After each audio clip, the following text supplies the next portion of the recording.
ഇന്നലെ ഞാനൊരു വീഡിയോ കണ്ടിട്ടോ. ആ വീഡിയോ കണ്ടപ്പോ തന്നെ മനസ്സിനുള്ളിൽ വല്ലാത്തൊരു വിങ്ങല്.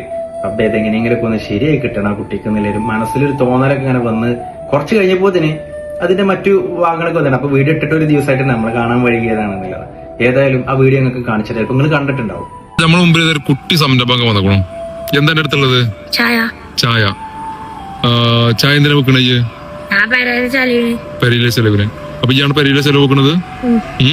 വേറെ ആരുമില്ലേ? ഈ പ്രായമുള്ള ഒരു കുട്ടി വീട്ടിലെ ചെലവ് നോക്കാൻ വേണ്ടിട്ട് ചായ വിൽക്കാൻ വേണ്ടി വന്നേക്കാണ്. പെരിന്തൽമണ്ണയിലാട്ടോ സംഭവം ഉള്ളത്. പിന്നെ ആര് വീട്ടിലുള്ളത്? അതായത് അനാഥമായിട്ടുള്ള ബാല്യമാണ്. ഉപ്പ മരിച്ചിരിക്കണെന്ന് ആ കുട്ടി പറയുന്നുണ്ട്. ഉമ്മക്ക് സുഖമില്ല എന്ന് പറയുന്നത്. 2 മണിക്ക് വന്നിട്ട് 9 മണിയായിട്ട് 5 ചായ മാത്രമാണ് വിറ്റത്.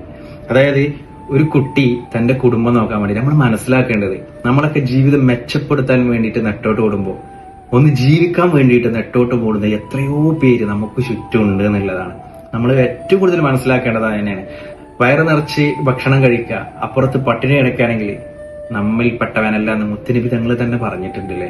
അതന്നെ അത് ഈ ഒരു ഭക്ഷണത്തെ കുറിച്ച് മാത്രമല്ല, നമ്മൾ നമ്മുടെ ജീവിതം മെച്ചപ്പെടുത്താൻ വേണ്ടിയിട്ട് ഓടുമ്പോൾ ജീവിക്കാൻ വേണ്ടിയിട്ട് തത്രപ്പാട് വിട്ടുകൊണ്ട് ഇങ്ങനെ ഇടുങ്ങി നിൽക്കുന്ന ജീവിതം നമ്മൾക്ക് ചുറ്റുണ്ടെങ്കിൽ നമ്മുടെ ജീവിതം കൊണ്ട് ഒരു പ്രയോജനം ഉണ്ടാവില്ല. ഇങ്ങനെയുള്ള ആളുകളെയൊക്കെ ചേർത്ത് പിടിക്കാൻ നമുക്ക് മനസ്സ് വരണം. നമ്മൾ നമ്മുടെ ചുറ്റുപാടത്തേക്കൊക്കെ ഒന്ന് കണ്ണോടിക്കണം എന്നുള്ളതാണ് എനിക്ക് എന്നോട് നിങ്ങളോടൊക്കെ തന്നെ പറയാനുള്ളത്.